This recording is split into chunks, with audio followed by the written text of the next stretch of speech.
everyone. My name is Zosia Jakubiak, and today I will tell you about, I think, one of the most interesting aspects of stereotypes. So, what are stereotypes? When you think about it, you may imagine things like, oh, Germans drink a lot of beer. Polish people are thefts, etc. However, there is a second dimension of stereotypes, second dark reality. So, along stereotypes, there is a danger that goes along, danger of discrimination and xenophobia.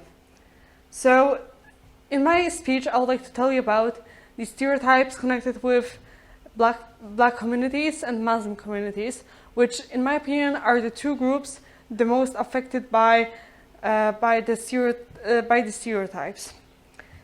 So, when you think about black people, you may imagine people who were, I don't know, raised in poor conditions, people who have actually no perspectives, people who are brutal, people who are more likely to commit murders according to statistics. However, why did it emerge? Why are black people like this? But actually, when it comes to Muslims, which in my opinion, the stereotypes around them are even more dangerous, we imagine Muslims as terrorists. When we, for example, in Israel, I was in Israel when I was 11 or 12, I think, and we had double security border checks because Israel is surrounded by Muslim countries, and Israel is really scared of them, really scared of Muslims being terrorists. Also, the media coverage of Muslims. When there's a Muslim terrorist attack, media are, in my opinion, over-exaggerating, and they take a blind eye on the racial hate crimes. So I would like to tell you a little bit about the lore of this violence. So, as we all know, Africa was colonized by the European powers. It was overexploited, and right now I want to tell you an analogy. So imagine that you are a parent and you are raising a child.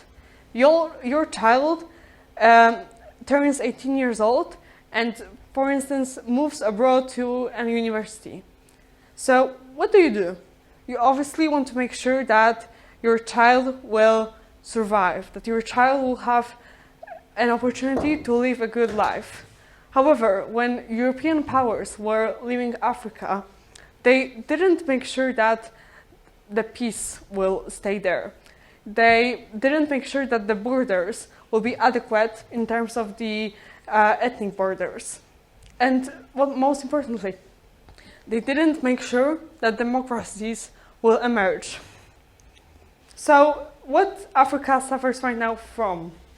And those are the things like ethnic wars, which later becomes great, brutal, and multifaceted civil wars. And also, after decolonization, Africa became a perfect environment for the emergence of dictatorships and poverty. Meanwhile, in the Middle East, I think the most remarkable example of the emergence of terrorism and violence in the Middle East was the legacy of the Balfour Declaration of 1917. In 1917, the Great Britain signed the Balfour Declaration, which promised that in the Eastern Mediterranean there will be a space for both Jews and Muslims. Henceforth, in 1948, the State of Israel emerged, which was followed by multiple Arab-Israeli wars. Later, terrorist groups such as Hamas, Fatah, and also PLO, which stands for Palestine Liberation Organization, emerged. And as you can see, the violence within the Muslim community was a counter-response to violence. What's more, another remarkable example of the emergence of violence and how violence is supported by Muslims is the Iranian Revolution of 1979. So, what happened to Iran? Many years before the Iranian Revolution, the United States of America discovered huge oil reserves in the Persian Gulf. Similarly in Saudi Arabia, but we can skip that part. So there was a democratically elected leader in Iran, which was replaced with a Shah, who was doing everything in favor of the United States. It was simply a puppet state. But as the years went by, the Iranians didn't like it. So they made a revolution of 1979. So the westernized modern country was replaced with Muslim theocracy, which also gave rise to a phenomenon of a state-sponsored terrorism. Because right now, what is Iran doing? Iran is supporting the Houthi movement in Yemen, is supporting Hamas in the Gaza Strip, is supporting Hezbollah in Lebanon. Everything what it's doing, as you can see, is the response to violence. So, the last remarkable example of the fact that violence actually creates violence is the global war on terrorism, which was declared in 2001 after the 9/11 attacks. So, after the attacks of Al-Qaeda on the World Trade Center, the president, George W. Bush, decided to declare a war on terrorism. In 2001, he invaded Afghanistan, and 2 years later, he invaded Iraq. And what is happening in those countries right now? In 2021, there was a takeover of power in Afghanistan by Taliban, and right now, Iraq and Syria are suffering from the war with ISIS. So right now, I would like to show you a contrast, because I was saying about the examples of violence committed by Black people, by Muslims. However, when we talk about violence, we really forget about how white people are, and especially were, violent. The first remarkable example of violence connected with white communities was the Salem witch trials. Salem witch trials began in the 17th century, where the city of Salem, Christians were making trials for women who were outstandingly smart, talented, and knowledgeable. And they would execute them and burn them, which was a pure example of violence connected with white people. Another remarkable example of violence, of such violence, is the brutality of white supremacists. So when the slavery was abolished in the United States of America, there was a terrorist group that emerged, which name is probably known to all of you, Ku Klux Klan. The Ku Klux Klan, also known as KKK or Klan, was committing violent attacks on Black communities, especially in the south part of the states. Thirdly, white people were responsible for the mass harm inflicted to the indigenous communities in Australia, New Zealand, the US, and Canada. You probably remember, if you're from Raszynska, you probably remember the speech of the journalist from Thursday, who was talking about the legacy of boarding schools in Canada. That actually is an evidence of the brutality of white people, and how can the Catholic Church destroy multiple lives.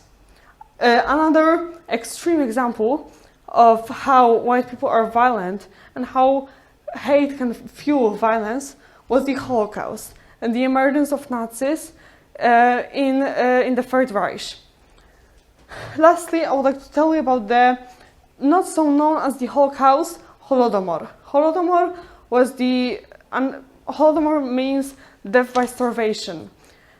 So because Ukraine, under the Soviet Union, wanted to gain sovereignty and independence, Stalin wanted to do something to stop them from doing that. So he imposed very strict communist policies on the rural areas. So the farmers had to produce more food they possibly could. And I will not even mention that they had actually no food to feed themselves. So those are the examples of white violence.